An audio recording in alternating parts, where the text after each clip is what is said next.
tu seras floué, trompé et finalement éliminé. Méfie-toi, méfie-toi. Et malheureusement, je suis triste pour toi car tes idées ne seront pas reconnues, ne seront pas appliquées. Et toi-même, tu seras très vite marginalisé. Votre dernier échange, c'était quand tous les deux? Direct. Votre dernier échange direct. Et je lui dis, viens nous rejoindre, fais comme Guillaume. Excellent. Voilà.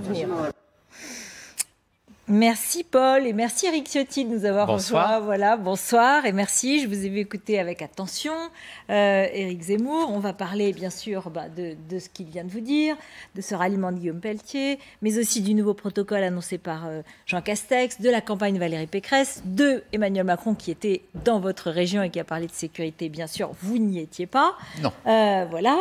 Mais j'étais à Nice. Mais vous étiez à Nice. Alors voilà, on va en parler. Merci d'être arrivé jusqu'à Paris. Alors, voilà, qu'est-ce qu'il vous dit? Vos idées ne seront pas représentées, vous allez être éliminés. C'est très exactement l'inverse. Mes idées, je veux que demain, elles soient placées au service du redressement de la France. Moi, ce qui m'importe, c'est que notre pays interrompe son déclin, son déclassement. Et j'ai la profonde conviction que c'est ma famille politique et celle qui la représente, qui l'incarne, Valérie Pécresse, qui demain pourra incarner ce redressement. Toutes les autres hypothèses conduiront à la réélection d'Emmanuel Macron. Moi, je veux que notre pays se redresse. Pour cela, il ne faut pas qu'Emmanuel Macron voie son bail renouvelé. 15 années, attendez. J'essaie de comprendre. Hollande, ça ne serait pas supportable. Il n'y a qu'une candidate, il faut le dire aux Français. Et je le dis à tous les électeurs de droite. Et à tous les électeurs qui ont voté pour vous à la primaire, c'est à cela que s'adresse aussi Bien entendu, Éric Zemmour. Ceux qui ont voté pour moi, c'est-à-dire ceux qui appartiennent à ma famille politique, au sein des Républicains, mais aussi ceux qui sont tentés par Éric Zemmour, ceux qui avaient voté pour nous en 2007, qui avaient voté Nicolas Sarkozy, qui sont partis chez Marine Le Pen. Je leur dis de revenir, de se rassembler, d'avoir un vote de responsabilité, d'avoir un vote qui permette demain de véritablement changer. Parce que qu'est-ce que souhaite Emmanuel Macron? Il souhaite être confronté à Marine Le Pen, ça semble être sa préférée, ou à Éric Zemmour. Parce qu'il est assuré, c'est une assurance vie politique pour lui. Il est assuré de gagner. Donc il faut vous n'êtes bien... pas non plus assuré de gagner. Mais bien sûr que non. Mais nous avons, toutes les enquêtes le démontrent, on voit bien qu'au second tour, aujourd'hui, Valérie Pécresse est en mesure de faire jeu égal avec Emmanuel Macron. Le match... On va y revenir. Enfin, parce un match y a électoral, des sondages, moi je le prends avec humilité. Un match électoral, tant que le dernier bulletin n'est pas dépouillé, il n'est jamais gagné. Voilà, d'un quelque côté que ce soit. Mais là, ce qu'il dit, c'est vos idées ne seront pas représentées. Vous serez éliminé au sens, pas personnellement, heureusement, mais sur le plan des idées. Vous serez piétiné, vous serez déçu, vous serez trahi. Enfin, il a des mots très forts comme ça. Et il dit, il vaut mieux venir avec moi. Mes idées, elles sont représentées. Voilà, vous avez des garanties? Vous avez des garanties? Ça ne fonctionne pas comme ça. Moi, j'ai confiance. J'ai de la confiance, c'est de l'amitié. On travaille ensemble avec Valérie Pécresse. Vous savez, je suis un homme de loyauté et de fidélité. J'ai des convictions fortes, très fortes, on me les a souvent reprochées, qui sont celles d'un homme de droite, mais je me sens en aucune difficulté ou dans aucun écart de positionnement avec Valérie Pécresse. Je la connais depuis Vous dites, elle me représente. Enfin, on a les mêmes idées aujourd'hui. C'est une femme de droite sincère, réelle. Elle a démontré, vous savez, ce qui compte dans la vie politique, ce n'est pas les paroles, ce ne sont pas les paroles, ce sont les actes.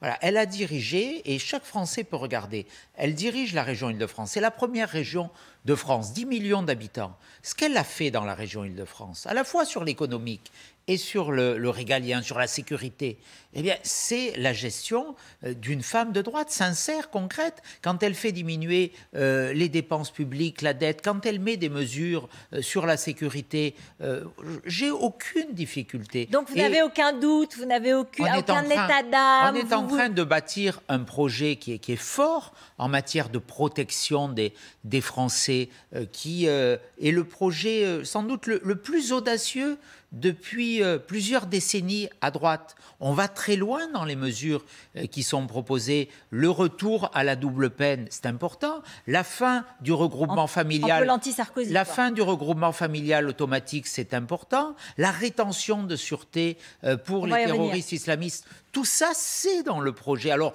on le dit peut-être pas avec les mêmes mots, mais en tout cas, sur le fond, moi, je n'ai vraiment aucune difficulté. Après, chacun fait sa campagne. Éric Zemmour fait sa campagne électorale, Marine Le Pen fait la sienne. Le candidat Macron, aujourd'hui, était en totale campagne électorale. On est dans le débat. Mais après, les Français jugeront. Et moi, je lance un appel solennel à tous les électeurs de droite. Tous ceux qui sont désespérés aujourd'hui par la situation de notre pays. Un pays qui ne protège plus ses concitoyens, un pays qui est engagé vers une faillite économique. Tous ceux qui veulent de l'ordre dans la rue, mais de l'ordre dans les comptes aussi. Il n'y a qu'une candidate qui peut interrompre cette situation, qui peut battre Emmanuel Macron, c'est Valérie Pécresse. Le reste, ce n'est que littérature.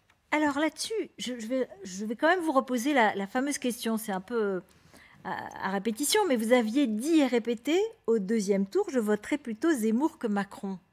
Au deuxième tour, est-ce que vous les répétez ce soir? Au deuxième tour, j'ai la conviction, et aujourd'hui c'est une hypothèse qui est, quand vous me l'aviez posée, qui était hautement improbable. On était à 10%. Au second tour, ce sera Valérie Pécresse, et je voterai Valérie Pécresse. Donc vous ne répétez plus, c'est la première fois. C'est la première fois parce que vous avez continué, vous avez continué un certain temps. Je suis certain de cette hypothèse. Je suis certain de cette hypothèse. Voilà. Je suis certain de voter au second tour pour Valérie Pécresse. Et du coup, est-ce que vous ne regrettez pas un peu d'être resté longtemps sur ce marqueur qui vous a aidé peut-être pour la primaire, qui était de dire je voterai plutôt Zemmour que Macron? Je veux citer mon confrère Olivier Biffaut sur Twitter qui a dit en disant cela, vous avez donné un bon de sortie à ceux qui voulaient rejoindre Éric Zemmour. Pas du tout, au contraire. Il y en a quand même. Je suis dans l'équipe de Valérie Pécresse. J'ai réalisé 40% au second tour contre à peu près tout le monde. Voilà. Et je crois que cette voix, elle compte aujourd'hui. Elle compte fortement et elle est prise en compte. Et elle sera prise en compte dans le projet, et demain, si nous gagnons, bien sûr, dans la façon de gouverner le pays. Et ça, c'est ça qui est essentiel. Moi, je veux agir. Je ne suis pas là dans le commentaire. Il y a des constats. Et je ne vais pas renier ce que j'ai dit. Il y a des constats, bien entendu, que je partage. Des constats que je partage avec Éric Zemmour, notamment, bien sûr. Mais moi, ce qui m'importe, on ne peut pas se limiter à des constats dans la vie politique. On est là pour agir, pour bâtir, pour faire avancer. Eh bien, demain, qui peut faire avancer le pays ? Qui peut le redresser? Alors Valérie Pécresse, justement, comment vous la Je ne crois pas que ça soit dans ce sens, de ce qu'on a entendu, qu'il y ait la possibilité de gagner. Vous dites ce soir, un deuxième tour, c'est Valérie Pécresse, c'est plus Éric Zemmour contre Emmanuel Macron. Bon. Je répondais à une hypothèse. Moi, j'ai toujours. Mais enfin, vous êtes allé loin, vous l'avez répété. J'ai toujours dit, vous pouvez en témoigner, moi, j'ai jamais varié. Il y a des personnes qui changent de parti quasiment comme de chemise ou de camp politique. On en parlait. Ou de camp politique. Moi, j'ai toujours... C'est banal, peut-être tristement banal.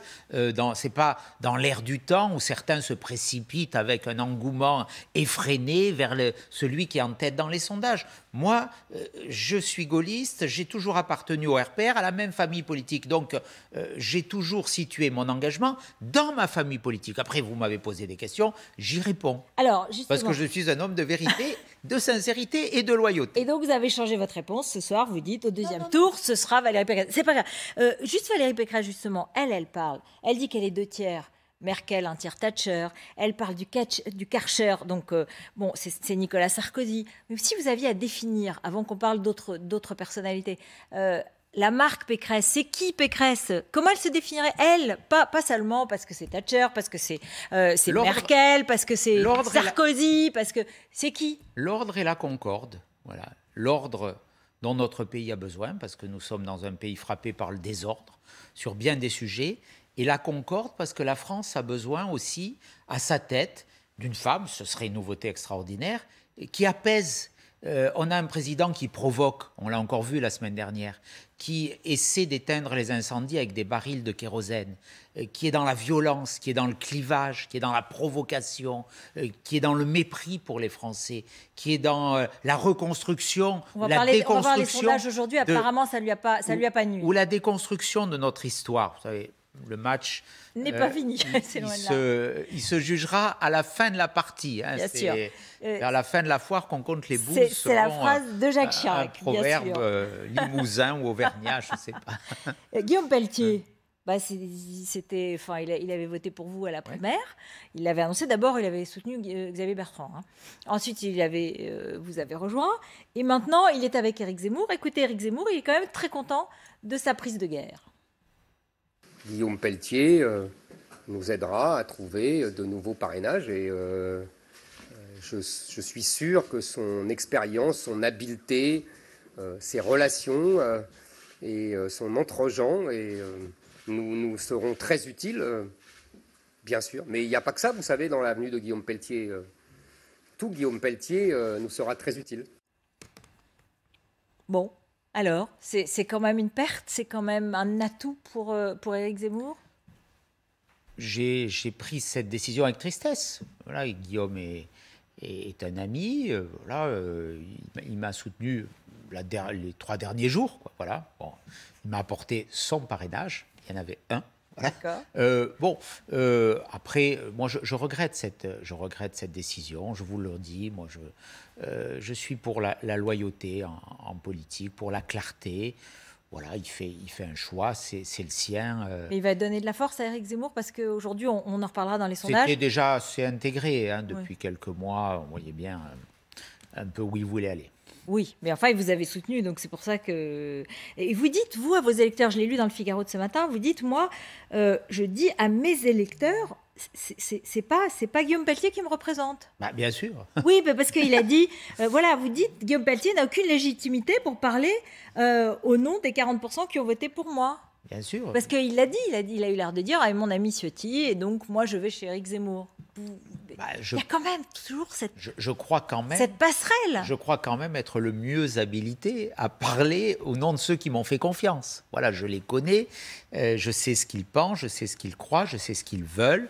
Et aujourd'hui, dans le projet, dans le programme, dans la campagne que nous allons conduire, il y a, je leur dis solennellement, il y a les réponses à leurs attentes et il y a les ingrédients pour changer le pays et pour faire battre Emmanuel Macron. Parce que faire battre Emmanuel Macron, c'est une urgence vitale pour la France. Je le dis là aussi, nous ne supporterons pas, excusez le caractère répétitif de mon propos, 5 années supplémentaires de gestion impuissante, immobile, sans décision, qui prolonge le quinquennat de François Hollande, auquel Emmanuel Macron a participé et a été un acteur essentiel. Quand je vois ses annonces sur la sécurité et qu'on voyait ce qu'il disait du temps du quinquennat de François Hollande, on mesure aussi l'insincérité du discours politique, la communication qui se substitue à l'action en permanence. Ou le réalisme, ou le pragmatisme, parce que quand on arrive au pouvoir, on se rend compte de la réalité. Je ne crois pas. Je crois que c'est plutôt l'insincérité, parce que quand on se rend compte qu'il y a des problèmes de sécurité à 3 mois de la fin de son mandat, c'est qu'on a un vrai problème. Un mot quand même sur Marine Le Pen, parce que dans les sondages, on va y revenir, on va regarder ce sondage du Rolling IFOP fiducial, c'est-à-dire le sondage quotidien à partir de ce soir que LCI vous proposera.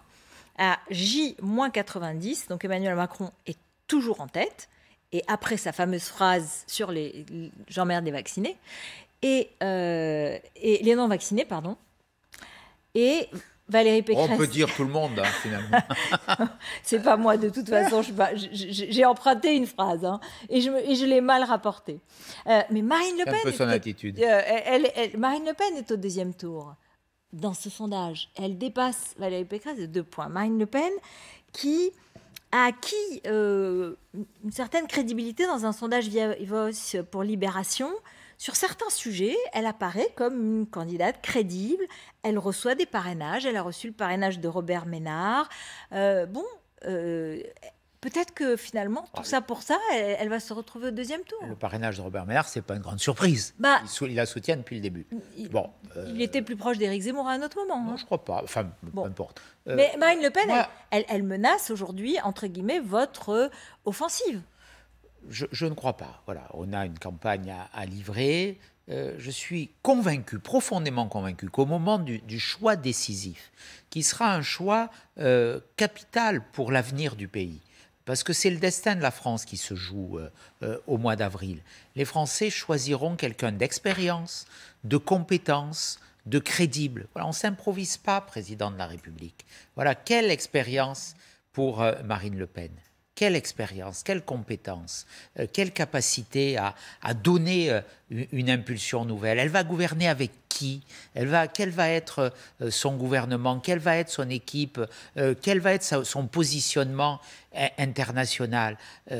On sait très bien, voilà, l'ordre et la concorde, seront chez Valérie Pécresse. Le reste sera signe d'incompétence, de chaos, ou de manque de crédibilité. Ce qu'elle peut dire, on va l'écouter, elle était hier en déplacement, mais ce qu'elle peut dire aussi, c'est vous étiez au pouvoir il y a 10 ans, on vous connaît tous, vous pouvez dire que moi, je suis peut-être pas compétente, mais en tout cas, moi, on n'a pas essayé, et moi, je peux faire mes preuves aujourd'hui. Et que vous avez déjà été au pouvoir, vous n'avez pas fait ce qu'il fallait, c'est ce qu'elle dit. Je crois qu'on ne peut pas risquer l'aventure. Quand on a été Vous dites Marine Le Pen, c'est une aventure, c'est l'aventure. C'est forcément une aventure. C'est une aventure extraordinairement risquée pour le pays.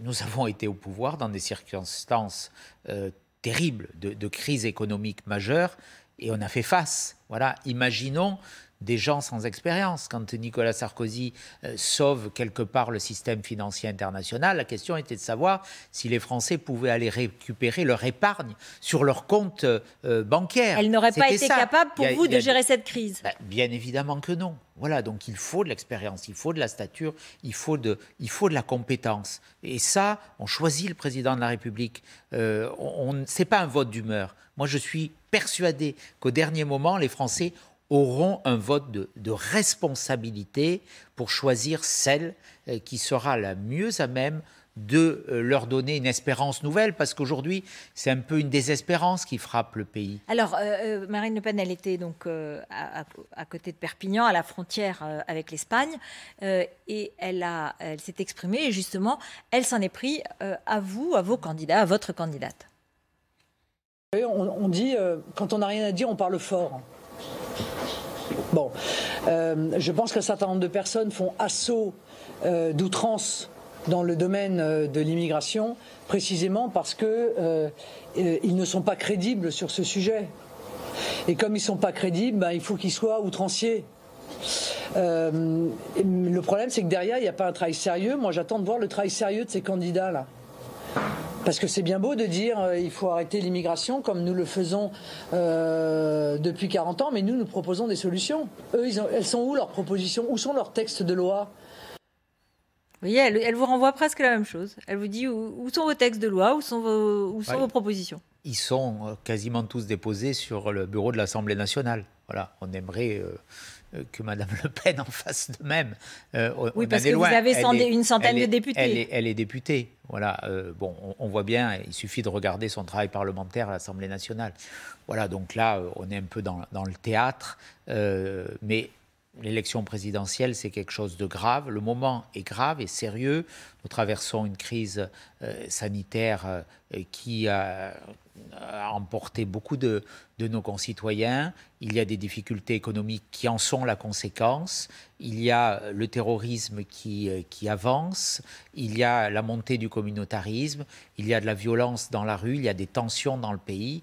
Voilà, il faut quelqu'un qui, avec de l'expérience, avec un projet de rupture très fort, et c'est possible. Et nous avons la responsabilité de le porter.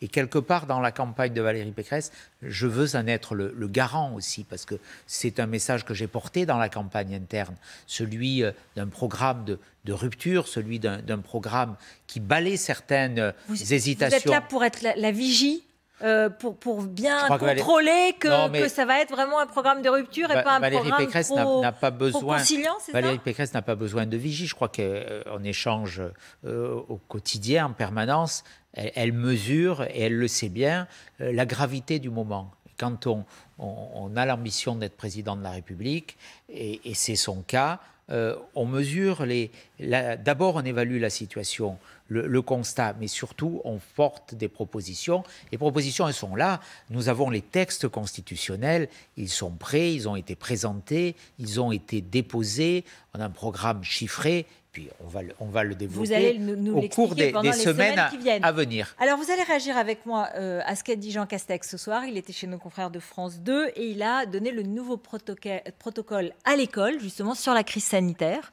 On se souvient que Valérie Pécresse avait demandé que la rentrée soit retardée d'une semaine. Elle avait raison. En tout cas, il y a un nouveau changement donc, dans le protocole sanitaire à l'école. Votre enfant est cas contact, parce qu'il y a un gamin positif dans l'école qu'il fréquente, ou dans le collège ou dans le lycée. Aujourd'hui, il doit donc faire 3 tests.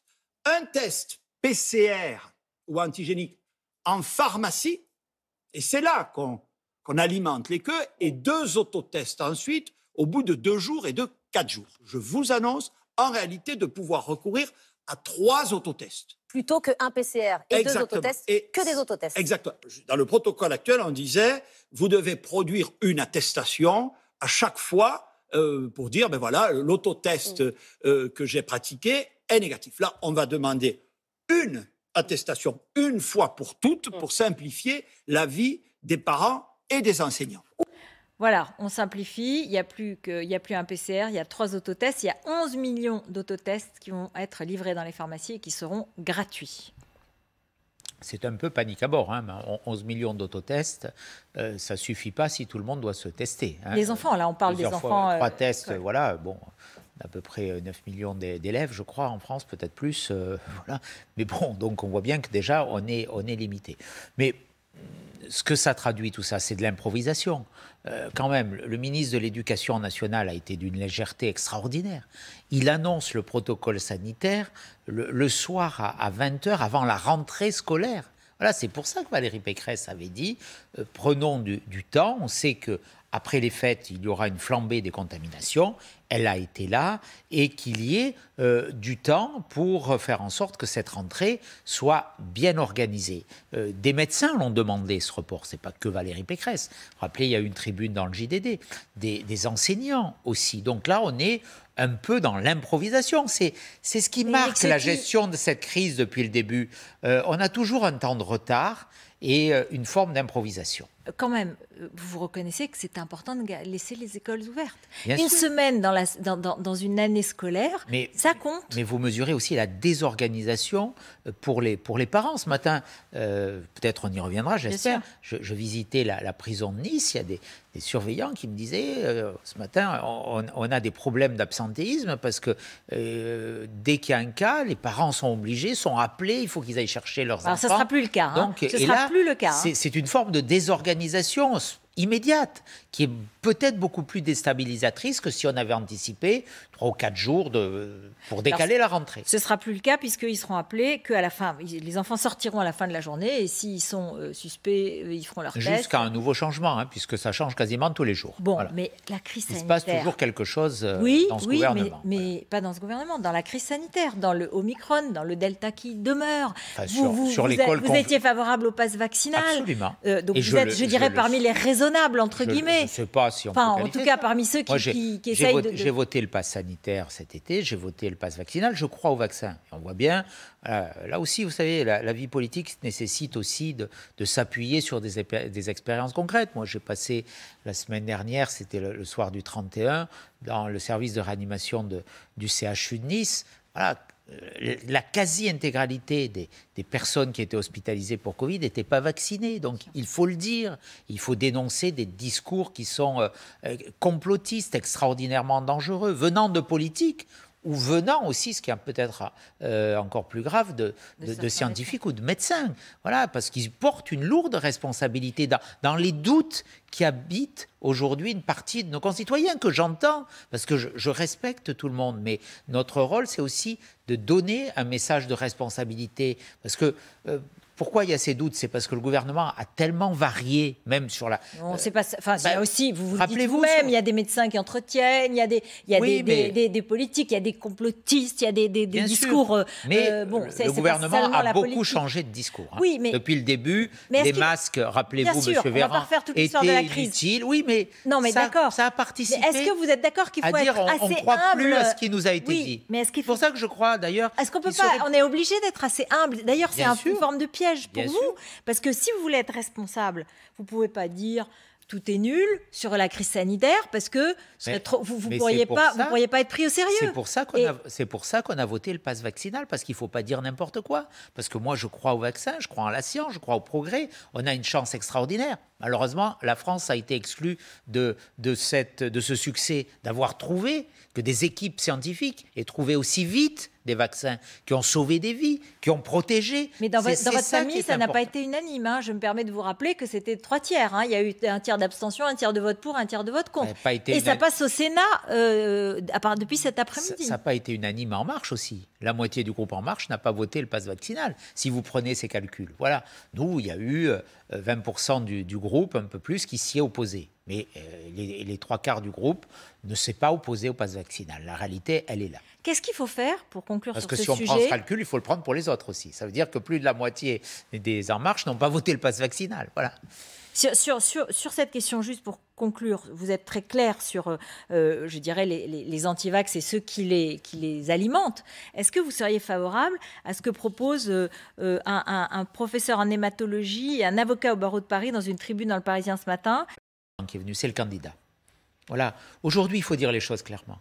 Monsieur Macron est venu déposer la première pierre d'un hôtel de police dont le permis de construire n'est même pas déposé. C'est-à-dire que vous, si vous construisez chez vous sans permis de construire, vous êtes poursuivi. Bien, monsieur Macron, président de la République, il vient de déposer la première pierre d'un hôtel de police dont les équipes d'architecture ne sont même pas choisies. D'ailleurs, il y aura une réunion demain pour choisir des équipes et le lauréat sera désigné en juillet prochain. Donc, il est venu à l'invitation de ses soutiens locaux, au premier rang d'entre eux, les maires de Nice et de Toulon, faire de la politique. Il a fait un discours politique, un discours de programme, quand il fait son programme sur la sécurité. C'est une loi sur la sécurité qu'il a déjà commencé avec Gérald Darmanin, qui poursuit. Elle n'est toujours pas déposée d'ailleurs, hein, on est à 3 semaines de la fin. Vous savez, il a annoncé un certain nombre de choses déjà à Marseille en septembre. Le 20 février, l'Assemblée nationale arrête ses travaux. Hein, c'est dans un mois. Oui. Donc, on n'a toujours pas de texte. Donc, tout ça... Quand Nicolas Sarkozy était candidat... Quand Nicolas Sarkozy était président, fin 2011, début 2012, il se promenait en France. Il allait, il faisait des inaugurations, il rencontrait des élus. Et vous pensez qu'il fallait le boycotter aussi? Il agissait aujourd'hui. J'ai écouté le discours sur la forme. Je vous en ai parlé. Pour moi, c'est un déplacement de campagne électorale. Donc, je ne soutiens pas le candidat Macron. Il y en a qui le soutiennent. Ils étaient là. Christian Estrosi, le maire de Nice, c'est pour ça que vous vouliez faire la différence. Tous les élus des Alpes-Maritimes, d'ailleurs, se sont mobilisés au même moment autour du comité de soutien de Valérie Pécresse. Il y avait David Lisnard, il y avait Jean Leonetti, il y avait l'unanimité des parlementaires républicains des Alpes-Maritimes. Il n'y a pas que moi qui ai eu cette attitude. Il y a eu le président du département pour dire, nous, on ne participe pas à un meeting électoral. Mais sur le fond, quand même, j'aimerais qu'on s'y attarde un moment. On a eu un discours qui nous parle de la sécurité. Ça veut dire qu'aujourd'hui, M. Macron s'aperçoit qu'il y a de la violence dans la rue, que depuis le début de son quinquennat, la violence a augmenté de 18%, que depuis qu'il est aux affaires avec M. Hollande, depuis 10 ans, on a vu le nombre d'homicides ou de tentatives d'homicide doubler, que chaque heure, un policier ou un gendarme est blessé. Et il vient nous dire, on va tout changer. On va tout changer. Mais pourquoi ne l'a-t-il pas fait avant? Pourquoi ne s'est-il pas aperçu qu'il fallait une grande loi de programmation? Moi, cette loi de programmation, je l'ai déposée à l'Assemblée nationale en 2017.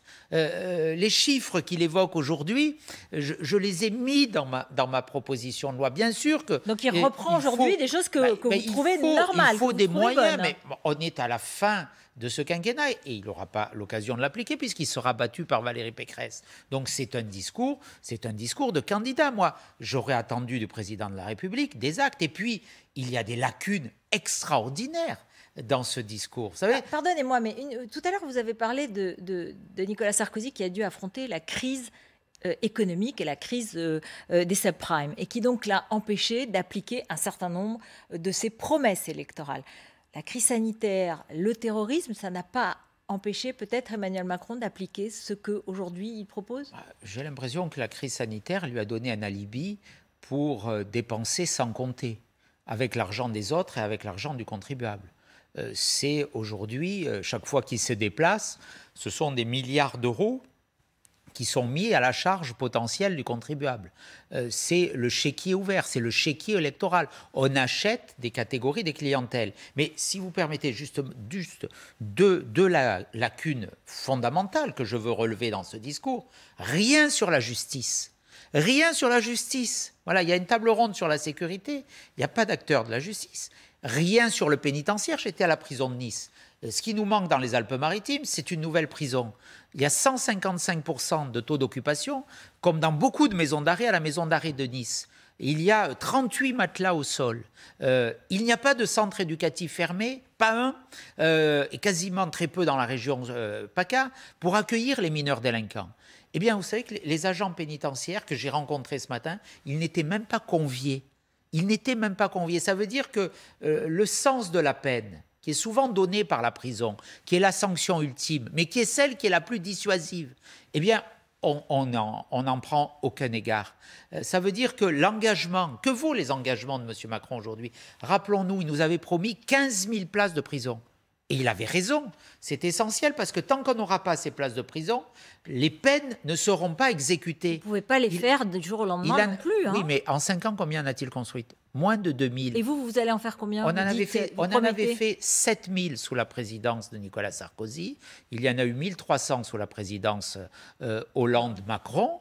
Nous nous engageons avec Valérie Pécresse sur 20 000 places. Et avec 20 000 places 20 000 places sur les 5 ans. C'est pas possible. Bien sûr que c'est possible, avec des mesures nouvelles que nous avons proposées, qui étaient d'ailleurs dans des dispositifs que j'ai portés et sur lesquels Valérie Pécresse a réfléchi, sur des prisons à structure légère, ouvertes dès l'été, dans des établissements qu'on va restructurer et où on va placer des délinquants condamnés à des courtes peines avec un bracelet électronique. Parce qu'il faut qu'il y ait une réponse, il ne faut plus qu'il y ait de l'impunité. Nous sommes pour l'impunité zéro. Comment parler d'insécurité, comment vouloir combattre la sécurité sans parler de la justice? D'ailleurs, le procureur général près la Cour de cassation, François Molins, aujourd'hui, a dénoncé dans son discours lors de l'entrée de la Cour de cassation, de la rentrée solennelle, qu'il manquait cruellement des moyens pour la justice. Vous comptez augmenter le budget de la justice de façon forte. On ne parle pas de la justice. Parce qu'il a augmenté de 8% cette année. Vous savez, quand on dépense 1 000 euros d'argent public, il y a à peine 4 euros qui sont consacrés à la justice. Donc, la réalité, elle est là. Donc, on peut faire de l'homéopathie. On peut faire de l'homéopathie, mais ce n'est pas suffisant. Vous vous dites, nous augmenterons très nettement le budget de la justice. Bien sûr. Mais par ailleurs, vous dites aussi que les juges sont un peu laxistes, qu'ils ne font pas exactement, qu'ils n'appliquent pas suffisamment des peines.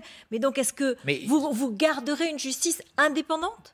Naturellement, on est quand même dans une démocratie. La justice, elle est indépendante. Mais vous voulez absolument limiter l'individualisation des peines. On veut, par exemple, des peines minimales. C'est ce qui existait avant 1993. C'est-à-dire qu'une personne qui est déclarée coupable par un tribunal, donc par un juge du siège ou un collège de juges, eh bien, il y a une peine maximale qu'on ne peut pas dépasser pour une incrimination pénale, mais aujourd'hui, il n'y a plus de peine minimale. Donc nous, on veut remettre une peine minimale, qui est une fourchette de peine. Quelqu'un qui agresse un policier ne pourra pas être condamné à moins d'1 an de prison. Voilà la réalité. Et quand il est déclaré coupable, bien sûr, s'il est innocent, ça c'est au juge de le dire. Donc, il ne peut pas avoir la moindre crédibilité aujourd'hui dans ce discours sans parler de la réponse pénale. Alors, le problème de l'insécurité aujourd'hui, c'est pas qu'on ait plus de policiers. Bien sûr, c'est toujours... Je vais pas rappeler que vous aviez supprimé 10 000 policiers, que lui a dit... On va en parler. Emmanuel Macron a dit qu'il allait en faire 10 000 aussi de plus. Vous avez lu sans doute le rapport de la Cour des comptes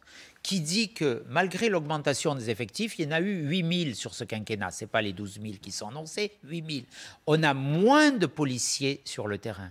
On a un taux d'élucidation qui a chuté. Donc la réalité, ce n'est pas un problème quantitatif, c'est un problème d'organisation.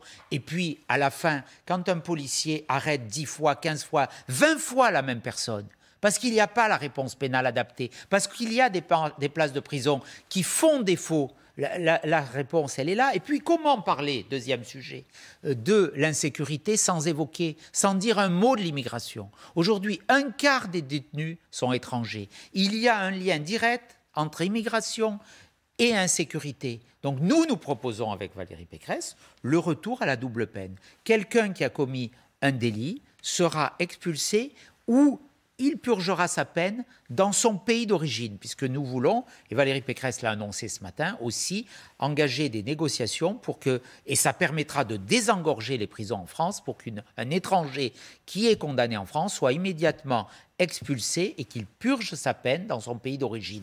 Et si les pays d'origine n'accepteront pas, eh bien, nous aurons des moyens, nous devrons exercer des moyens pour rompre des relations diplomatiques ou économiques avec ces pays. Rompre les relations diplomatiques avec un certain nombre de pays, c'est compliqué pour quelques délinquants. C'est une question de volonté. Malheureusement, il n'y a pas quelques délinquants. Non, mais même s'il y en a un certain nombre. Un quart, quand vous voyez que les actes de délinquance à Paris, la moitié de ces actes sont commis par des étrangers, quasiment, notamment dans les transports, voilà, il y a cette responsabilité. Pour conclure, juste on a vu les sondages, de quelle façon est-ce que Valérie Pécresse peut trouver sa place entre Marine Le Pen et Éric Zemmour, cette primaire à droite dans le fond? Pour le moment, après l'élan de la primaire, ça semble un peu stagner, comme si ça ne poursuivait pas sur sa lancée. Ouais, Valérie Pécresse est aujourd'hui en mesure d'être au second tour. Là est l'essentiel.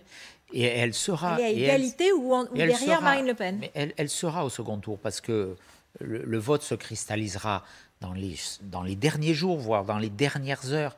Et la responsabilité, la raison, la crédibilité l'emporteront. Voilà, j'en suis convaincu, j'en fais le pari devant.